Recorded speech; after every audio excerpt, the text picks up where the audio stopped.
Chers auditeurs, auditrices, soyez les bienvenus en classe sur leur thème. Chers élèves, aujourd'hui, j'ai l'honneur de vous présenter une leçon sur les machines simples qui a pour thème les poulies. Bien, donc voilà le plan de notre leçon qu'on appelle aussi les contenus d'apprentissage. Nous allons voir, première position maintenant, la définition d'une poulie, après la description et principe de fonctionnement, les différents types de poulies, assemblage de poulies, après évaluation. Bien, donc ça, ce sont les contenus d'apprentissage. Bien, nous allons continuer avec la définition. Donc, vous voyez au tableau le schéma d'une poulie. À quoi ressemble une poulie? Vous voyez maintenant que la poulie ressemble à un disque. Autrement dit, la poulie est un disque épais, en bois ou en métal, mobile autour d'un axe, l'axe O. Donc, sur sa circonférence, la circonférence, nous voyons ici une partie creuse qu'on appelle aussi un sillon. Cette partie creuse qui se trouve sur la circonférence de la poulie s'appelle la gorge. Donc, je reprends. Une poulie est un disque épais en bois ou en métal, mobile autour de son axe O. Autour de son axe O et portant sur sa circonférence une partie creuse appelée la gorge. Voilà qu'est-ce qu'une poulie.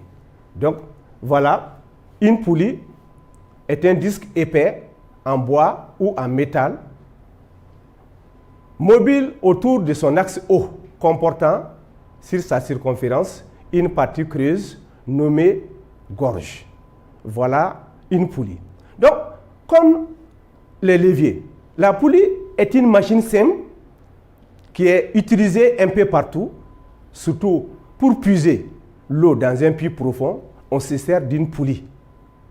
Autre usage, au niveau des garages, la poulie est également utilisée pour soulever les gros moteurs.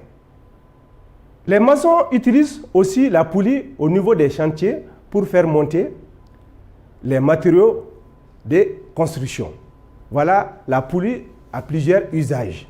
Donc, c'est une machine simple comme le levier. On continue. Deuxième partie, description et principe de fonctionnement. Donc, D1, nous allons voir la description. Donc, il s'agit de voir les différentes parties d'une poulie. Donc, vous voyez au tableau ici une poulie. Donc, comme j'ai à vous dire, la poulie est un disque mobile. C'est un disque mobile qui tourne autour de son axe sans frottement. Donc, l'axe ici que vous voyez maintenant, c'est le point O. Donc, la poulie tourne autour de ce point, de son axe sans frottement. Donc, l'axe que vous voyez ici est soutenu par un étrier. Donc, l'axe est soutenu par un étrier qu'on appelle la chape. Donc, sur la circonférence de la poulie, nous avons une partie creuse. La circonférence est constituée par une partie creuse qu'on appelle aussi un sillon qui permet de passer la corde ou le câble sur la poulie. Aux deux extrémités de la corde, nous avons une force motrice qui est exercée sur une extrémité, donc la force motrice. Donc, à l'autre extrémité maintenant de la corde, nous avons ici un poids qui est exercé, qu'on appelle ça une force résistante. Donc, le poids P. Donc, voilà les différentes parties d'une poulie. Donc, une poulie est constituée d'un disque pouvant tourner sans frottement autour de son axe O. Une gorge creuse à la périphérie permet de passer une corde ou un câble sur la poulie. L'axe de la poulie est relié à un étrier ou chape. Aux deux brins du câble sont appliqués respectivement la force F, qui est appelée la force motrice, et le poids du corps, qui est appelé également la force résistante, située dans le plan de la circonférence de la gorge. Voilà les différentes parties d'une poulie. Donc à présent, nous allons continuer. Principe de fonctionnement. Comment fonctionne une poulie? Voilà ici une poulie. Donc la poulie, on va utiliser cette poulie pour soulever la charge, le poids. Ici une charge. Donc pour faire fonctionner la poulie, il suffit d'exercer une force F sur un bout de la corde. Donc en exerçant une force F sur ici ces bouts, la poulie se met dans un mouvement de rotation. Donc, ce mouvement de rotation est transmis directement sur la charge à partir de l'autre bout de la corde. Donc, voilà comment fonctionne une poulie. Bien. Donc, une force motrice F exercée sur un brin met la poulie en mouvement de rotation pour la poulie fixe. Le mouvement est transmis à la charge P à l'aide du second brin. Voilà comment fonctionne une poulie. Bien, à présent, nous allons voir les différents types de poulies. Donc, il existe deux types de poulies qui sont la poulie fixe et la poulie mobile. Je dis bien la poulie fixe et la poulie mobile. Bien, donc nous allons commencer par la poulie fixe. Définition. Quand dit-on qu'une poulie est fixe? Donc, regardez sur le schéma. Une poulie est fixe. La partie que vous voyez pour la poulie, on appelle ça l'étrier ou la chape. Une poulie est fixe quand la chape est liée directement à un support. Donc, quand la chape est liée à un support, à ce moment, on dit que la poulie est fixe. Donc, voilà, une poulie fixe est une poulie dont l'étrier ou la chape est liée à un support. Donc, voilà ce que vous voyez en haut, c'est le support. Ça permet de soutenir la poulie. Donc, une poulie est fixe lorsque sa chape est liée à un support. Voilà une poulie fixe. Donc, on va continuer. Conditions d'équilibre d'une poulie fixe. Quand dit-on que cette poulie fixe est en équilibre? Bien. Donc, notre poulie est en équilibre sous l'action de deux forces. La force R et la force F. Donc, la poulie est en équilibre sous l'action de ces deux forces si l'intensité de la force résistante R correspond à l'intensité de la force motrice F. En ce moment, on dit que la poulie fixe est en équilibre.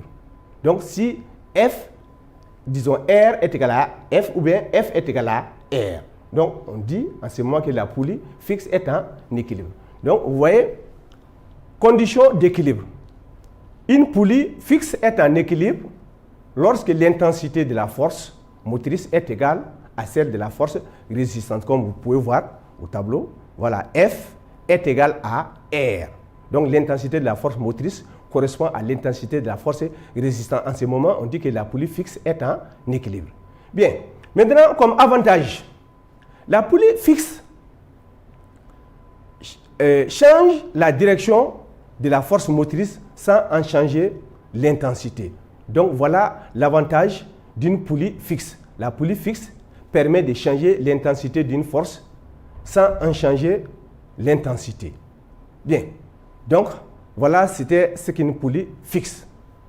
On va continuer avec la poulie mobile. Comme j'ai à vous dire qu'il existe deux sortes de poulies, la poulie fixe et la poulie mobile. On vient de finir avec la poulie fixe. Maintenant, la poulie mobile. Définition.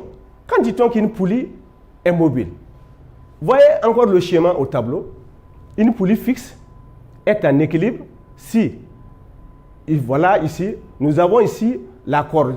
Si un bout de la corde est lié directement à un support et l'autre bout, maintenant, s'exerce une force motrice. Donc, voilà, une poulie est mobile si un bout de la corde est lié à un support et l'autre bout s'exerce une force motrice. Donc, vous voyez, contrairement à la poulie fixe, la poulie mobile, vous voyez maintenant que la charge est portée par l'étrier ou la chape, contrairement à la poulie fixe. Donc, voilà la différence entre une poulie fixe et une poulie mobile. Pour la poulie fixe, c'est un bout de la corde qui supporte la charge et l'autre bout s'exerce une force. Alors que pour la poulie mobile, ici, un bout de la corde est lié à un support et l'autre bout s'exerce maintenant une force F et l'étrier porte la charge. Donc, c'est ça qui fait la différence entre une poulie fixe et une poulie mobile. Donc, à présent, quand dit-on qu'une poulie mobile est en équilibre? Bien, la poulie mobile est en équilibre si, vous voyez, la force motrice qui est là, si l'intensité de la force motrice développée par l'opérateur, si son intensité correspond à la moitié de l'intensité de la force résistante, autrement dit l'intensité du poids du corps à soulever. En ce moment, on dit que la poulie mobile est en équilibre. Donc, si l'intensité de la force motrice correspond à la moitié de l'intensité de la force résistance. Autrement dit, voilà, si F est égal à P sur D.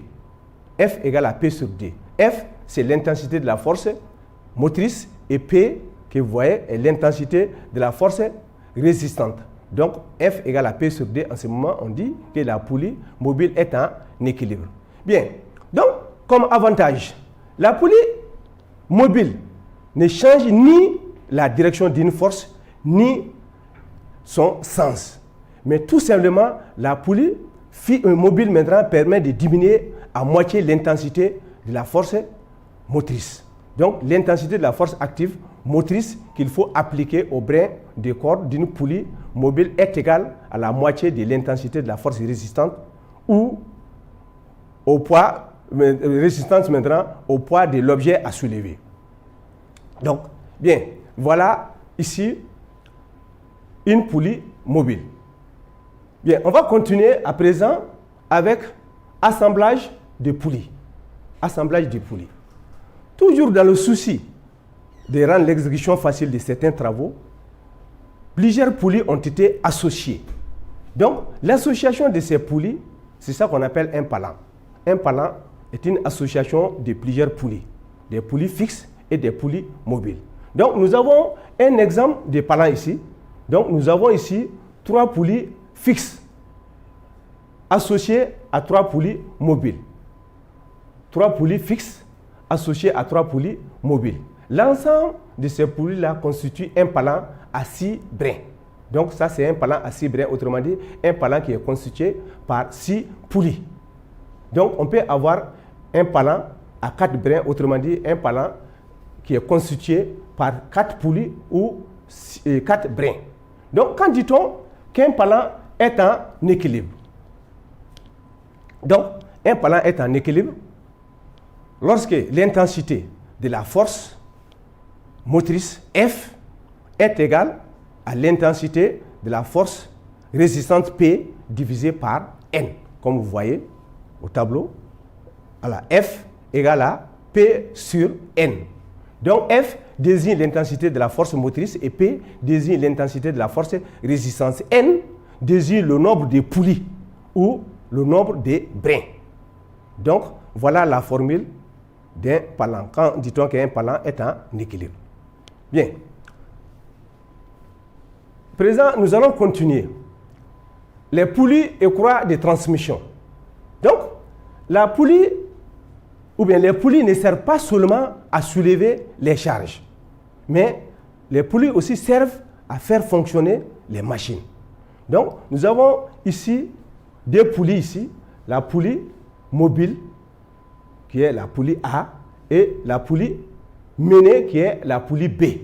Donc, les deux poulies sont associées par une croix. Donc, il suffit de mettre la poulie motrice en mouvement. Donc, ici, le mouvement de la poulie motrice maintenant est transmis directement à la poulie B grâce à la croix et qui, à son tour aussi, peut faire fonctionner maintenant une machine. Donc, ça, c'est le cas qu'on voit au niveau des moteurs des voitures. Bien. Donc, présent, nous allons vous donner quelques questions d'évaluation. Comme question d'évaluation, première question. Décris une poulie et son principe de fonctionnement.